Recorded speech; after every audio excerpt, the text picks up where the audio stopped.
नमस्कार साथियों, एक बार फिर से आप सभी का बहुत बहुत स्वागत है। यूपीपी कांस्टेबल 60,244 के जितने भी बच्चों ने परीक्षा दी है उन बच्चों की लगातार कमेंट्स आ रही थी कि सर नॉर्मलाइजेशन पे एक वीडियो बनाइए। बहुत सारे बच्चे परेशान थे नॉर्मलाइजेशन को लेके। आज की इस वीडियो में इसी नॉर्मलाइजेशन के बारे में चर्चा करेंगे। बहुत इंपॉर्टेंट डिस्कशन है, पूरा ज़रूर देखिएगा। जितने भी आपके डाउट्स है नॉर्मलाइजेशन को लेके वे सारे डाउट्स का आज कंक्लूजन निस्तारण किया जाएगा इस वीडियो में। आप सबसे रिक्वेस्ट है आप वीडियो पूरा ज़रूर देखिएगा। देखिए, सबसे पहले ये जो चर्चा करने जा रहा हूँ, आप सबकी जो कमेंट आई हैं उन्हीं कमेंट के बिहाफ पर ये डिस्कशन करने जा रहा हूँ। कुछ बच्चों का कहना था कि 23 तारीख की जो मॉर्निंग वाली शिफ्ट थी वो हार्ड थी। कुछ बच्चों ने कहा कि 23 की जो इवनिंग वाली शिफ्ट थी वो कंपैरेटिवली ईजी थी। बहुत सारे बच्चों ने कहा कि 24 तारीख की दोनों शिफ्ट्स ईजी थी। कुछ बच्चों ने कहा 25 तारीख की जो मॉर्निंग वाली शिफ्ट थी वो हार्ड थी, इवनिंग वाली ईजी थी। 30 तारीख की बच्चों ने कहा कि दोनों शिफ्ट्स ईजी थी।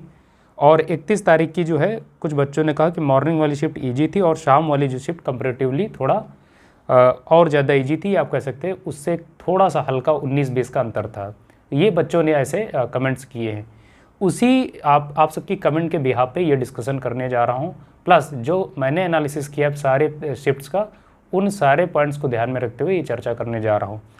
आप सबसे रिक्वेस्ट है जो मैं आपको बताने जा रहा हूँ बहुत अच्छे से अंडरस्टैंड कीजिएगा। निश्चित तौर पर आपको बेनिफिट मिलेगा। बहुत ज़्यादा आपको कट ऑफ के बारे में टेंशन नहीं लेनी। मैंने जो आपको एक वीडियो दिया है कट ऑफ का, उस वीडियो में जो रेंज बताई गई है, चाहे आप मेल कैंडिडेट हो या फीमेल कैंडिडेट हो, उस रेंज के अगर आसपास भी हैं आप निश्चित तौर पर आप फिजिकल की तैयारी शुरू कर दें, रनिंग स्टार्ट कर दें। एक दिन भी वेस्ट मत करें, नहीं आपको निश्चित तौर पर पछतावा होगा। बहुत ज़्यादा आप कट ऑफ के पीछे मत पड़ें, बहुत ज़्यादा कट ऑफ की वीडियो मत देखें, अपना टाइम ज़्यादा से ज़्यादा वेस्ट मत करें। जो मैंने आपको कट ऑफ बताई, अगर आप उस दायरे में हैं तो निश्चित तौर पर आपका चयन होगा। आपने अगर वो वीडियो नहीं देखा तो आप देख लीजिए, एक दो अच्छे वीडियो देख लीजिए किसी ऑथेंटिक सोर्स से। जो मैंने आपको कट ऑफ बताई आप उस पर रिलाई कर सकते हैं। निश्चित तौर पर आपका सिलेक्शन होगा अगर आप उस कट ऑफ में आप शामिल है। ये ध्यान रखेंगे। ये जो नॉर्मलाइजेशन होता है बेसिकली आप देखेंगे एक साइंटिफिक मेथड होता है। इससे पहले UPSSC जो है आपका वो इस फार्मूले को अपनाता था और उसी फार्मूले को इस बार जो है आपका उत्तर प्रदेश पुलिस भर्ती जो आयोग है वो उस फार्मूले को अपना रहा है। उसी फार्मूले का इस्तेमाल करके आपको जो है नॉर्मलाइजेशन का मेथड अपनाया जाएगा।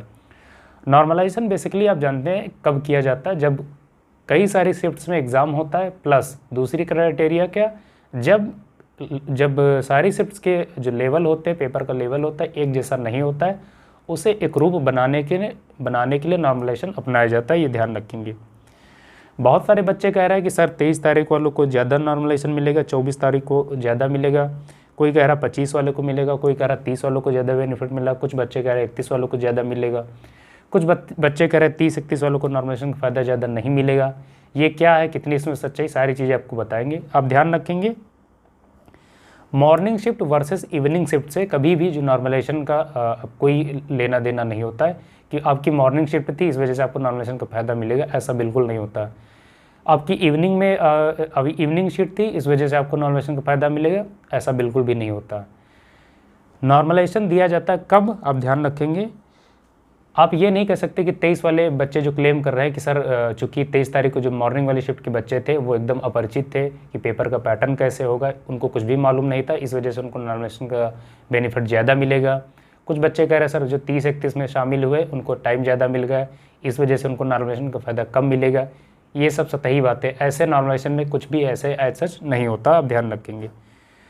इस बार जो है कम से कम 7 से 8 नंबर का बेनिफिट आपको देखने को मिलेगा, इससे ज़्यादा शायद ही हो पाए। लेकिन हाँ, सारी शिफ्ट्स की मैं बात कर रहा हूँ, कुछ शिफ्ट्स ऐसी भी है जिनको 3 से 4 नंबर का गेन मिलेगा, लेकिन मैक्सिमम आप देखेंगे 10 नंबर तक आपको मार्जिन देखने को मिल सकता है, इतना आपको बेनिफिट मिलेगा। नॉर्मलाइजेशन हमेशा दिया जाता है जब पेपर का लेवल जो है उसमें डिफ्रेंशिएट होता है, डिफरेंसेस देखने को मिलते हैं। यानी कुछ शिफ्ट्स का पेपर बहुत हार्ड पूछा जाता है, कुछ शिफ्ट्स का पेपर ईजी आ जाता है, किसी शिफ्ट्स का पेपर कंपैरेटिवली हार्ड होता है। जब इस प्रकार की शिफ्ट्स होती है तब उसमें नॉर्मलाइजेशन अपनाया जाता है पेपर को या ओवरऑल लेवल को एक रूप बनाने के लिए, आप ध्यान रखेंगे। तो नॉर्मलाइजेशन कब दिया जाता है, हार्ड वर्सेस इजी को, ना कि हमारी मॉर्निंग में थी इवनिंग में थी उनको ज़्यादा टाइम मिल गया, मुझे पैटर्न नहीं मालूम था। ये सारी सतही फैक्ट्स हैं, इन पे कोई जो है नॉर्मलाइजेशन से कोई लेना देना नहीं, आप ध्यान रखेंगे। बेसिकली आप जानते हैं कंपैरिजन ऑफ एवरेज स्कोर, जब बहुत सारी शिफ्ट्स में एग्ज़ाम होता है तो उसमें क्या किया जाता है, आप देखेंगे इसका एक फार्मूला, आप उसको देख सकते हैं, वो हमारे आपके ज़्यादा काम का नहीं है। बेसिकली आप इतना ध्यान रखेंगे, जो एवरेज स्कोर होता है स्टूडेंट का, उसमें ये देखा जाता है कि किस शिफ्ट्स में एवरेज स्कोर ज़्यादा है, किस शिफ्ट्स में एवरेज स्कोर कम है। यानी जिस शिफ्ट्स में एवरेज स्कोर कम आया बच्चों का, जाहिर सी बात है वो शिफ्ट्स हार्ड रही होगी, और जिस शिफ्ट्स में ज़्यादा स्कोर किया है बच्चों ने, उस शिफ्ट निश्चित तौर पर ईजी रही होगी, तो उनको जो है नॉर्मलाइजेशन का फ़ायदा कम मिलेगा। अब 23 वाली जो शिफ्ट है, मान लीजिए नो डाउट आपको पैटर्न नहीं मालूम था, आप एकदम अपरिचित थे प्रश्न पत्र से, लेकिन अगर आपका प्रश्न पत्र ईजी पूछा गया तो निश्चित तौर पर आप बहुत अच्छा स्कोर करेंगे। तो इसमें आपको जो है नॉर्मलाइजेशन का फ़ायदा बहुत ज़्यादा नहीं देखने को मिलेगा। तो नॉर्मलाइजेशन हमेशा दिया जाता है कब, जब पेपर हार्ड होता है। हार्ड वालों को जो हार्डेस्ट शिफ्ट होती है उसको सबसे ज़्यादा नॉर्मलाइजेशन का फ़ायदा मिलता है, ये आप ध्यान रखेंगे। तो मैंने जो आपको वीडियो की स्टार्टिंग में बताया कि आप लोगों ने ही बताया है कि कौन सी शिफ्ट हार्ड थी, कौन सी शिफ्ट ईजी थी। नो डाउट घर पे बैठ के मैं जो आपको बताऊंगा, आप कहेंगे आप घर पे बैठ के बता रहे हैं कि ये हार्ड थी, ये ईजी थी। रियल सेंस में उसी को मालूम है जिसने पेपर दिया है। बाहर से सबको चीज़ें ईजी लगती हैं और ये बात सही भी है, लेकिन अपने पास्ट एक्सपीरियंसेस के बिहाफ पर जो मैंने एग्ज़ाम दिया या जो मेरे फ्रेंड्स के सजेशंस रहे, सारी चीज़ों को एनालिसिस करने के बाद, प्लस आप सबके जो कमेंट्स हैं उनको खंगाल के, उनका R&D करके, ये जो मैंने आपको बताया कि जो आप सब ने कमेंट किया कि सर 23 तारीख की जो मॉर्निंग वाली शिफ्ट थी वो हार्ड थी, इवनिंग वाली कंपैरेटिवली ईजी थी। 24 वाली दोनों शिफ्ट ईजी आप सब ने बताया। 25 वाली आपने बताया मॉर्निंग वाली हार्ड थी और इवनिंग वाली ईजी थी। 30 तारीख को आपने बताया कि दोनों शिफ्ट्स ईजी थी। इसमें आप ये कह सकते हैं कि जो मॉर्निंग वाली है थोड़ा कंपैरेटिवली हार्ड थी शाम वाले की तुलना में, लेकिन ओवरऑल आप सब ने कहा ईजी है। 31 तारीख में आपने कहा मॉर्निंग वाली ईजी है और इवनिंग वाली कंपैरेटिवली और ईजी है। तो ये जो आपने हार्ड और ईजी बताया, तो इसमें जिस शिफ्ट्स में आपका एग्ज़ाम रहा हो, अगर आपकी शिफ्ट हार्ड आई है, मान लीजिए आपने कहा 23 वाली जो शिफ्ट मॉर्निंग वाली शिफ्ट हार्ड रही, तो निश्चित तौर पर आपको नॉर्मलाइजेशन का फ़ायदा सबसे ज़्यादा मिलेगा। अगर आप ईजी शिफ्ट्स में रहे तो आपको नॉर्मलाइजेशन का फ़ायदा उतना नहीं मिलेगा, ये ध्यान रखेंगे। तो किन बच्चों को सबसे ज़्यादा नॉर्मलाइजेशन का फ़ायदा मिलेगा, जिनकी शिफ्ट्स हार्ड रही, आप ध्यान रखेंगे। ईजी वालों को उतना ज़्यादा फ़ायदा नहीं मिलेगा। और पहले मैंने आपसे बताया लगभग मैक्सिमम 10 नंबर का गेन देखने को मिलेगा इस बार, और मोटा मोटी आप देखेंगे कोई भी स्टूडेंट है उसको एटलीस्ट 3 से 4 नंबर उसके ज़रूर से ज़रूर इंक्रीज होंगे, वो किसी भी शिफ्ट्स का रहा हो, ये ध्यान रखेंगे, चाहे ईजी शिफ्ट्स का ही क्यों ना रहा हो, राइट। लेकिन जिसकी शिफ्ट्स हार्ड थी उसको कम से कम या मैक्सिमम अगर बात की जाए तो मैक्सिमम 10 नंबर का उसको इंक्रीज़ या बेनिफिट देखने को मिलेगा।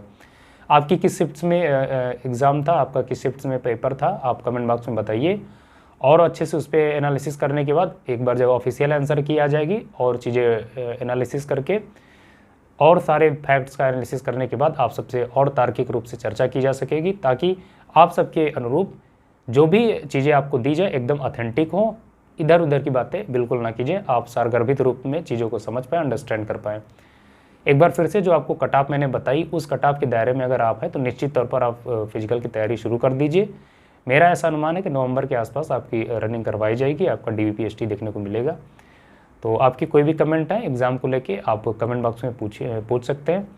हमारे साथ जुड़े रहिए लगातार, जब तक आपकी तैयारी, जब तक आपका चयन नहीं हो जाता तब तक हम आपके साथ जुड़े रहेंगे।